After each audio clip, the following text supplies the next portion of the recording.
des enfants handicapés qui suivent les mêmes enseignements apprentissages que leurs camarades dits normaux, une réalité au Sénégal. Depuis 2012, le ministère de l'Éducation nationale, soutenu par l'ONG Sightsavers, met en œuvre un programme d'éducation inclusive. Une initiative qui a valu beaucoup de satisfaction. Le bilan, on peut le résumer en tout cas sur quelques axes. D'abord par rapport à la formation des enseignants, des inspecteurs, des parents.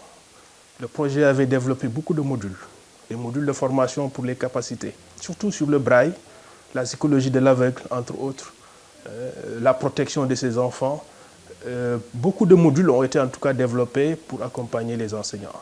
Sur le plan des aménagements et des équipements, je pense que le projet aussi avait travaillé à mettre à niveau les écoles, en installant en tout cas des rampes, des toilettes inclusives, entre autres, mais en équipement, sur le plan donc de l'aménagement des salles plus inclusives, sur le plan du matériel didactique, sur le plan du suivi médical. Nous le savons tous, on ne peut pas scolariser ces enfants-là si, a priori, on ne les a pas diagnostiqués, certifiés pour savoir quel est le type de handicap et comment le prendre en charge. Donc tout un dispositif est fait de certification du handicap pour dire comment on doit accompagner ces enfants-là. Il faudra préciser que c'est des enfants qui ont des besoins à la fois éducatifs, médicaux, mais sociaux. Donc sur le plan sanitaire, je pense que le projet a beaucoup fait avec la DCMS qui a mis en place un dispositif pour référer ces enfants-là et faire le suivi médical. Mais je pense qu'on va au-delà. Ce projet-là, au bout des 2 phases, avait mis en place un dispositif important de partenariat. Vous savez, l'éducation inclusive coûte très cher et on a pu impliquer les collectivités territoriales pour qu'ils puissent appuyer ces écoles-là autour de 2 points sensibles. C'est les cantines scolaires, mais c'est surtout le transport de ces enfants qui font que souvent ils décrochent une fois qu'on les enrôle.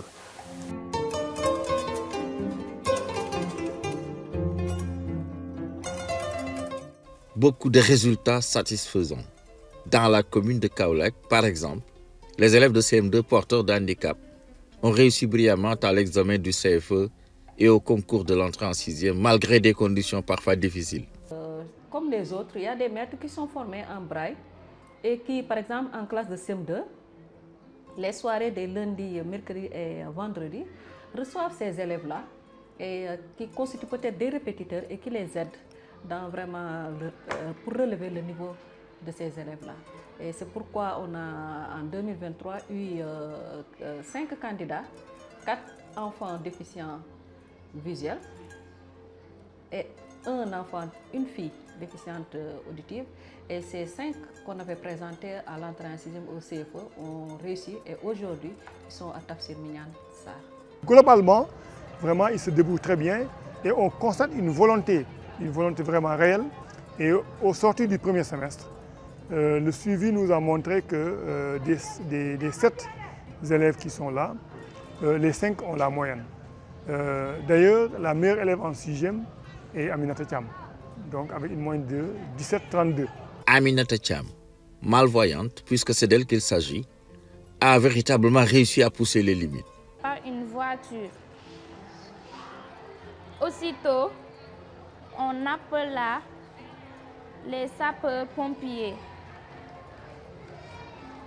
Quelques minutes plus tard, son inscription à l'école a été pour elle et pour toute sa famille une véritable bouffée d'oxygène. J'étais triste quand je voyais mes camarades, bien mes cousines aller à l'école et moi je reste sans rien faire. Cela m'a fait vraiment plaisir d'être à côté de mes camarades, de partager mes sentiments avec eux. Aminata, c'est une élève qui est très bien, avec un très bon niveau. Et je sais que s'il y avait un cadre adéquat, Aminata allait faire des merveilles. Et non seulement elle est enthousiaste, et elle a beaucoup de volonté, mais elle a un niveau insoupçonné. Oui, Aminata, dans toutes les disciplines, elle excelle. Donc dans toutes les disciplines, elle est presque la première ou la deuxième. Comme Aminata, ils sont nombreux au Sénégal, des élèves handicapés qui vivent la même passion dans les études. Leur slogan commun, le handicap ne doit pas être un frein à leur ambition. C'est l'esprit qui apprend, pas les yeux. Être handicapé ne veut pas dire être vanné. Être analphabète aussi. J'ai une moyenne de 17. Ce que de ma réussite, c'est d'apprendre. Apprendre dur. Parce que le braille, ce n'est pas quelque chose de facile. Il faut se concentrer. L'école est très loin des maisons. Parfois, on a même des problèmes de transport. Notre encadrement est très difficile. Il faut des matériels, beaucoup de matériel pour les explications et aussi d'être attentif pour que nous comprenions. Donc, nous avons plus de 80 élèves. Maintenant, si le professeur n'est pas assez outillé, s'il n'est pas aussi attentif s'il n'est pas aussi sensible à leur sujet, donc il faudra, ça peut créer des problèmes. Face à tous ces obstacles pour l'accès et l'amélioration des performances des élèves vivant avec handicap, le ministère de l'Éducation nationale, en partenariat avec l'ONG Sightsavers, a lancé le projet Un monde meilleur ou A Better World en anglais. Un programme qui intervient dans 70 écoles des cycles élémentaires, moyens et secondaires dans les régions de Kolda, Sédhiou, Kaffrine, Kaolack, Louga et Dakar. Vraiment, c'est une bonne initiative et je pense que il fallait y penser parce que les filles ont, en plus des garçons peut-être qui souffrent de handicap, la fille a toujours des problèmes de plus. Parfois, la fille, là où le garçon n'a pas de problème dans son environnement, la fille en a.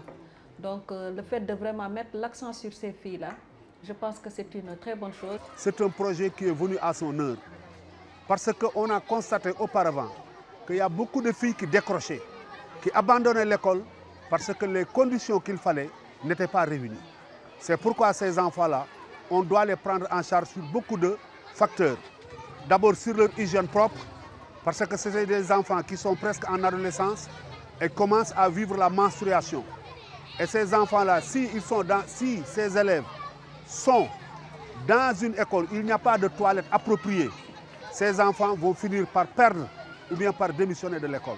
C'est pourquoi il faudra préparer les toilettes pour ces enfants, savoir que c'est des enfants qui vivent une situation spéciale, les comprendre, mettre à leur disposition des serviettes hygiéniques, et ça c'est très important, et les accompagner.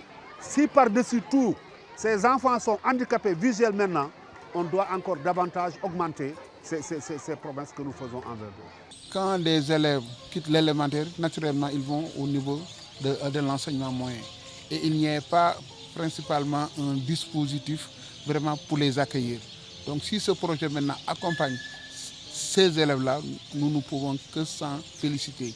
Et là, on commence même à être vraiment très satisfait des résultats. Peut-être la particularité de ce projet, c'est qu'il privilégie une approche plus sensible au genre par rapport à la prise en charge des enfants en situation de handicap. Ce projet également cherche à promouvoir l'accroissement du soutien à apporter aux écoles et aux communautés, mais également à renforcer l'engagement des acteurs institutionnels dans une approche qui tient compte de la dimension genre. Donc véritablement c'est un projet pertinent. Comme son nom l'indique, A Better World, c'est un monde meilleur. Et autant nous avons besoin de monde meilleur pour les garçons que pour les filles, mais aussi pour les enfants en situation de handicap. Raison pour laquelle nous pensons que c'est un excellent projet qui va aider le ministère de l'Éducation nationale dans sa démarche de prise en charge de l'éducation inclusive. Pour lever les barrières qui empêchent les filles handicapées d'aller massivement à l'école, le ministère de l'Éducation nationale et l'ONG Sightsavers, à travers le projet A Better World, comptent apporter beaucoup d'innovations, notamment le tutorat, le mentorat, la communication de masse, les campagnes d'information et de sensibilisation, entre autres. Enseignants, champions, tutorat, je pense là également ce sont des stratégies intéressantes. Et ce qui est recherché à travers ça, c'est de renforcer la proximité pédagogique et affective entre l'enseigné et l'enseignante. Mais donc c'est une modalité qui vise à améliorer la qualité de la prise en charge des enfants en situation de handicap. Donc nous estimons également que là, en tout cas, c'est une modalité intéressante. Vraiment, les gens sont engagés dans l'encadrement. Mais bien sûr, il y a aussi quelques formations qui nous ont permis de mettre un cadre, notamment la mise en place d'une unité d'aide à l'intégration composée de toutes les structures de l'école qui y sont représentées et aussi de la communauté, notamment les parents d'élèves. Cela nous permet vraiment d'apprécier le niveau des problèmes et à chaque fois de trouver des solutions, pour l'instant, des solutions locales donc, pour répondre donc, aux besoins immédiats. Mais il y a vraiment donc, besoin à aider donc, ces élèves-là qui sont en situation de handicap. Le programme Ebetewed s'étend sur 5 ans, 2023-2027. Dans un contexte marqué par l'avènement d'une société éducative, les populations nourrissent beaucoup d'espoir pour ce programme. ñu ngi koy jooytu doomi réew mi yëpp nga xam ne ni nekk na ci comme méthode bii nii ñu mën leen a taxawaay boo xam ne ni duñ gëm lu may luñ nekk am na koo xam ne ni tey su bëggoon a dem nekk ci programme bi si du mën a dem ndax ni mu demee bon nag su fekkee ne comme gouvernement dana bay gëstu loolu man maa leen di conseiller en tant que simple doomi aadama boo xam ne citoyen réew mi la luñ ci man ci loo xam ne nii dana gën a mën a yomb gën a mën a facilité ci xale bi gën a mën a facilité ci ñu yor xale yi nga xam ne ndimbal loolu dana oyof ba nga xam ne kenn du am benn jafe-jafe ñu ngi leen ñaan ci loolu ñaan yàlla ti mu xiir leen ci loolu. xanaa ñu jàppale leen comme si que transport en plus tamit ñu jàppale leen ci li ñuy jàngee outils yi ñuy jàngee ndax fu ñu toll nii fan yi la passé am na benn machine boo xamante ni ñu ngi leen ko doon laaj pour ñu di ko jàngee 60 000 la ko papaam mu doon jëndee te am naa yaakaar ne su fekkoon ne tey jii nguur gi dugal na ci loxoom. tey jii ñun mu amaana ne bu yomboon sax mu gën a yomb wala ñoom ñu defal ñu ko tamit dinañ am loo xam ne moo ñu gënal. Nous tenons à remercier le ministère de l'Éducation nationale d'avoir initié l'éducation inclusive dans nos établissements.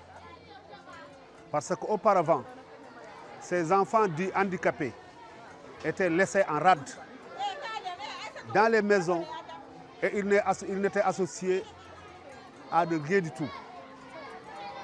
Même on les considérait comme une malédiction. Les parents de ces enfants les cachaient dans les maisons parce qu'ils croyaient que ces enfants-là n'étaient capables de rien du tout. Mais depuis qu'on a introduit l'éducation inclusive, ces enfants-là ont commencé à prendre conscience de leur aptitude et de leur force et de leur capacité comme tous les autres enfants. En mettant en œuvre le projet A Better World, le ministère de l'Éducation nationale entend bâtir un environnement éducatif inclusif où les enfants vivant avec un handicap, en particulier les filles, bénéficieront d'un accès équitable à une éducation de qualité adaptée à leurs besoins spécifiques.